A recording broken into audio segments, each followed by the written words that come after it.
मामला ये है कि जो है कि हमारे पास हम बैठे थे रोड के किनारे अपने बाइक पे बातचीत कर रहे थे अपने घर से। तो वहाँ पे 3 लोग आते हैं। तो बातचीत उन्होंने मेरे पिताजी जो हैं दंडी सन्यासी रहे, उनका नाम लिया और पूछा कि आप कैसे हैं, ठीक ठाक हैं। तो हमने कहा ठीक है। कल हम पहचाने हो नहीं पहचाने हो? तो हमने नहीं पहचाने हैं। बोले हम तुमको पहचानते तो हमें नहीं पहचानते। तो ऐसे बातचीत होती रही धीरे धीरे। फिर मतलब बातचीत होते होते फिर उन्होंने कहा कि यार एक मामला है, आप काम थोड़ा करवा दीजिएगा मेरा। तो हमने कहा काम करवाने के लिए कौन सा काम है आप बताइए। कहने लगे अरे है आप ही कर सकते हो।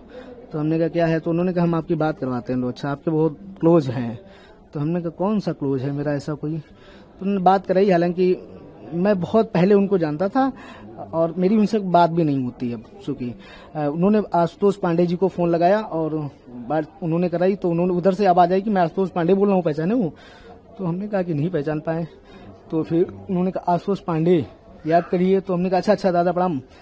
तो हमें याद आया कि वही जो है वो संगठन चलाते थे ब्राह्मण सभा वाला करके। तो हमने कहा वही हैं। तो हमने कहा उनको प्रणाम बोले। तो उन्होंने कहा और सब बढ़िया है, वो आपके पिताजी के उसमें निधन में नहीं पहुंच पाया, ऐसी चीजें हैं और सब बढ़िया है, घर परिवार में सब कुशल है। तो हमने कहा जी। तो उन्होंने कहा यार छोटा सा एक काम है तुमसे। तो हमने कहा क्या बताओ क्या काम है, मेरे लायक होगा मैं बिल्कुल करूंगा। कहने लगे नहीं, ये विश्वसनीयता लोगों से ही कहा जा सकता है और मुझे लगा कि आप मना नहीं करेंगे। तो हमने कहा बताइए कैसा काम है। तो उन्होंने कहा यार एक स्वामी जी हैं, वो जरा परेशान करते रहते, उनको यार सही करना है। तो हमने कहा बताओ। तो कहने लगे वो तुम्हारी बच्चियां हैं और यार उनसे यार एक वो लिखवाना। तुमने कहा मेरी बच्ची बहुत छोटी है, कैसी बात आप करते हो, आप बहुत बड़े, ऐसी भाई साहब आपको शोभा नहीं देता है। तो कहने लगे नहीं अरे यार हम तुमसे कह रहे हैं, हम तुम्हारी सुरक्षा की गारंटी ले रहे हैं, हम तुम्हें हर तरीके से जो है पैसे से टके से सारी चीजें हम आपकी मजबूत करेंगे। हमने कहा मेरे पास भैया हमारे पास गाड़ी है, घर है, मकान है, सब कुछ है। हमने कहा मुझे इस चीज की आवश्यकता नहीं है, ना मैं ऐसा कर पाऊंगा। हाँ। तो उन्होंने कहा ठीक है, आपके फिर मेरे लिए जो ऑप्शन और भी खुले हैं। हमने कहा ठीक है, आपके पास खुले ऑप्शन, आप देखिए। तो फिर पर आए आप सेक्रेटरी से मुलाकात की, उनके रिश्ता से मुलाकात की, क्या कुछ कहा गया उनके द्वारा? नहीं, उनके द्वारा कहा कि मैंने उनके द्वारा कुछ नहीं, मैं ही आया हूँ और मैं आके अपना स्पष्टीकरण देना चाहता हूँ कि मेरा इस मामले में कोई लेना देना नहीं। मुझे लग रहा था कि मुझे कहीं इन्वॉल्व किया जा सकता था इस मामले में, तो मैं इन्वॉल्व नहीं हूँ, ना मैं किसी प्रकार का कोई जानता हूँ, ना मेरा उनसे कोई संबंध रहा है, ना शंकराचार्य जी से। आज मैं पहली बार शंकराचार्य जी से मिला हूँ। इस प्रकार से आप पे दबाव बनाया गया था, अब आपको डराया भी जा रहा है, अगला कदम क्या होगा? क्या कोई आप मुकदमा दाखिल करेंगे उनके खिलाफ? नहीं, अभी नहीं, अभी देखते हैं कि अपने वकील से मिलकर आगे कानूनी प्रक्रिया को। आज माननीय न्यायालय ने एफआईआर दर्ज करने के आदेश अभिमुक्तेश्वर जैसे घिनौने कुकर्मी कालनेमी के खिलाफ और उनके शिष्य मुकुंदानंद के खिलाफ आदेश दिए हैं। और यह आदेश उन नाबालिग बच्चों के लिए, उन न्याय के लिए, उन न्याय के मंदिर में मिला है, प्रथम दृष्टया में न्याय मिला है। क्या मामला था ये पूरा? देखिए, छोटे छोटे बच्चों के साथ अभिमुक्तेश्वरानंद कुकर्म करते थे, लैंगिक अपराध करते थे। और सबसे पहले इनके जो शिष्य है मुकुंदानंद, वह उस अपराध को करके दिखाता था, बताता था कि ऐसे ऐसे आप करिए और उसके बाद गुरु सेवा मिलेगी। जब बच्चों को, छोटे छोटे बच्चों को ऐसा बताया जाता है गुरु में, तो उन्होंने भी उस तरह करना पड़ा उनको मजबूरी। कोर्ट ने आदेश सीधा सीधा एफआईआर दर्ज करने के साथ साथ विवेचना प्रथम पायदान तक आदेश दिया है कि जो सीडियां, जो पेन ड्राइव हमने साक्ष्य के रूप में दिया है, इसकी सारी तहकीकात करके न्यायालय को भेजे। अब इसमें क्या होगा? इसमें पुलिस विवेचना करेगी और सारी चीज, सारे तथ्य कोर्ट को बताएगी कि कहां कहां ये उन्होंने अपराध किया है, कैसे कैसे, कितनी बार बच्चों के साथ कुकर्म किया है और कैसे कैसे किया है, मुंह के द्वारा किया है और गंदी जगह से किया है, सब माननीय न्यायालय को बताया जाएगा। माननीय न्यायालय ने कहा है कि जघन्य अपराध कुकर्म जो गंभीर धाराएं हैं, माननीय सुप्रीम कोर्ट का हवाला देते हो, ललिता देवी का हवाला देते हो, साफ साफ कहा है कि जो घिनौना, जो बड़े से बड़ी धारा लगा सकते हो इनके खिलाफ मुकदमा दर्ज करिए। पूजनीय महाराज जी श्री आशुतोष जी ने ये एक प्रार्थना पत्र दिया था कि अभिमुक्तेश्वरानंद जी द्वारा यौन शोषण की जो एक कुछ दिनों से परंपरा गोपनीय ढंग से बना के रखी गई थी, उसका संज्ञान इस प्रार्थना पत्र के माध्यम से पाक्सो जज प्रधान के न्यायालय में प्रथम सूचना रिपोर्ट दर्ज कराकर विवेचना कराए जाने के लिए प्रस्तुत किया गया था, जिसमें थोड़ा सा महत्वपूर्ण बिंदु यह आप गौर करेंगे तो माननीय अदालत ने केवल सीधे आदेश नहीं किया, बल्कि उन्होंने पुलिस कमिश्नर प्रयागराज के द्वारा आरोपित तथ्यों का क्या कहते हैं विधिवत उन्होंने इंक्वायरी भी कराई। विवेचना नहीं, इंक्वायरी प्रथम दृष्टा होती है, विवेचना तब होती है जब प्रथम सूचना रिपोर्ट दर्ज हो जाती है। तो महाराज जी द्वारा प्रस्तुत किए गए प्रार्थना पत्र के साथ में और संदर्भ में जितने भी साक्ष्य प्रस्तुत किए गए थे न्यायालय पटल पर, उस पर माननीय पाक्सो जज विनोद चौरसिया जी ने उसका सम्यक गहन अवलोकन एवं परिशीलन किया। किसके ऊपर एफआईआर? और अभी मुक्तेश्वरानंद जी हैं और उनके टीम के लोग हैं जो इस निकृष्ट अपराध को, घृणित अपराध को बच्चों को क्या कहते हैं नग्न करके उनका क्या कहते हैं यौन शोषण करने की परंपरा बना रखे थे गोपनीय ढंग से। उसका माननीय अदालत ने संज्ञान लिया और संज्ञान ले करके आप गौर करेंगे आदेश की कॉपी अभी निगाह में डाली गई। उसमें केवल ये नहीं कहा कि प्रथम सूचना रिपोर्ट दर्ज कर विवेचना करें जैसे एक सामान्य आदेश होता है।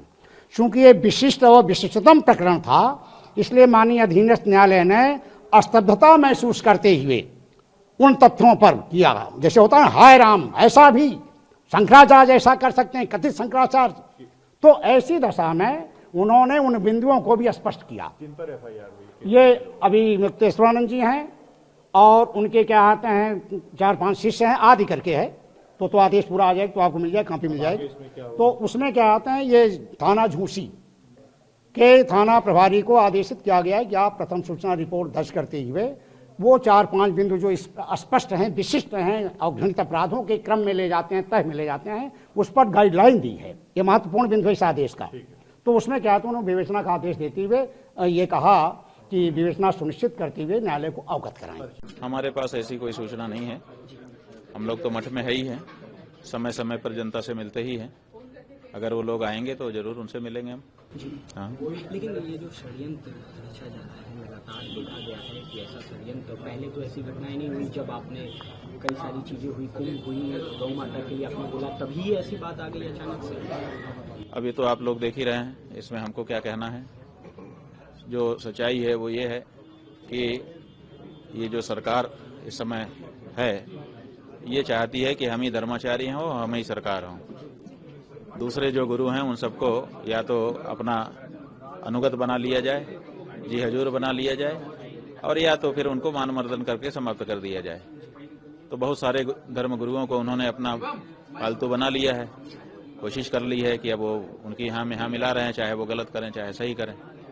अब ये शंकराचार्य जी का पद है। 4 शंकराचार्य देश में है जो सनातन धर्म की रक्षा सदा से करते चले आए हैं। उन पे प्रहार हमारे माध्यम से उन्होंने शुरू कर दिया है कि या तो हमारे वश में हो जाइए और नहीं तो आपको किसी भी तरह से कुछ भी करके बर्बाद कर देंगे। लेकिन उनको पता नहीं है कि जो सच्चाई है वो समाप्त नहीं होती है, वो तो सदा बनी रहती है। जो झूठ है, फरेब है, जो धोखा है वो आता है और जाता है।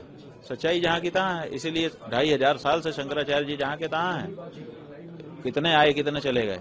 तो इसलिए जो सच्चाई का रास्ता है, सनातन धर्म का रास्ता है, उस रास्ते को हम लोग बताते रहेंगे। और गौ माता की हत्या की जो बंदी की आवाज उठी है इसको हम लोग और बुलंद करते रहेंगे। ये चाहते हैं कि जनता का ध्यान दूसरी तरफ ले जाएं, गाय माता की तरफ से ध्यान हटा लें और गौ हत्यारों से जो चंदा हम लंबा ले रहे हैं उसको लेते रहें। तो ये कैसे हो सकता है। गौ माता की रक्षा तो करनी ही है।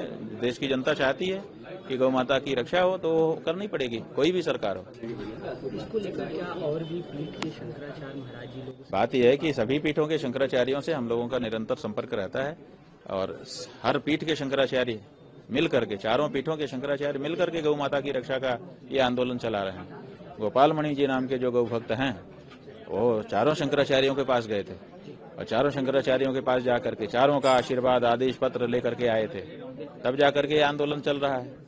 तो इसलिए ये 4 शंकराचार्यों से सम्मत आंदोलन है और गौ माता की रक्षा के लिए देश की एक एक जनता का आंदोलन है। जिनसे गवाही दिलाया गया बंदों को, क्या वो तो यहाँ के छात्र रहे हैं कि नहीं है, ये भी ऐसा है कि जिन छात्रों के बारे में बात कही जा रही है, कहा जा रहा है कि ये छात्र हैं, तो वो हमारे यहाँ के तो है नहीं। हमारे गुरुकुल में ना तो उनका कभी पंजीकरण हुआ, ना तो कभी प्रवेश लिया, ना तो आए, ना तो पढ़ा, ना तो लिखा। तो वो जो मार्कशीट जमा की गई है कोर्ट में, उससे पता चला कि वो हरदोई के हैं। क्योंकि जो इन्होंने शिकायत पत्र दिया है, शिकायत पत्र में भी इन्होंने मूल पता नहीं दिया है। प्रयाग त्रिवेणी क्षेत्र में सेक्टर नंबर 6 का, हाँ, ऐसा दिया है। तो हम लोगों को पता ही नहीं था कि कौन बच्चे हैं। अभी मार्कशीट जमा करने के बाद से पता चला कि हरदोई जिले में कोई विद्यालय है, वहाँ के ये छात्र हैं। तो वहाँ के बच्चे हैं, हमारे से इनका क्या लेना देना है? जब हमारे यहाँ ना आए, न गए, न पढ़े, न लिखे, तो हम लोगों से उनका क्या लेना देना है? महाराज जी, कोई आपकी तरफ से कोई एक्शन या कोई कोर्ट गए हैं स्टे लेने के लिए आपकी तरफ से? ऐसा है कि वकीलों के प्रस्ताव हमारे पास आए थे कि हम इसमें कानूनी मदद आपकी करना चाहते हैं बिना किसी शुल्क के। तो हमने उनमें से कुछ वकीलों को नियुक्त कर दिया कि ठीक है, आप लोग इसको देखिए। वो लोग देख रहे हैं। हमने उनसे कहा कि हमको बार बार इसमें मत बताइएगा, क्योंकि हम इसमें ज़्यादा अपना दिमाग नहीं लगाना चाहते हैं। हम अपना जो मूल लक्ष्य है, जैसे हमारे मठ के जो हमारे परंपरागत कार्य हैं और साथ साथ में गौ माता की रक्षा का, इसी में हम ज़्यादा अपना समय देना चाहेंगे। तो उन लोगों ने कहा कि आप निश्चिंत रहिए, हम लोग जो उचित होगा वो करेंगे, कर रहे होंगे। आपके मोबाइल पर तुरंत आएगी ब्रेकिंग न्यूज। स्क्रीन पर सबसे पहले दिखेगी बड़ी खबर, देश दुनिया की हर खबर एक जगह। अब आपके मोबाइल पर तुरंत फटाफट इंस्टॉल कीजिए न्यूज नेशन ऐप और रखिए खुद को अपडेट।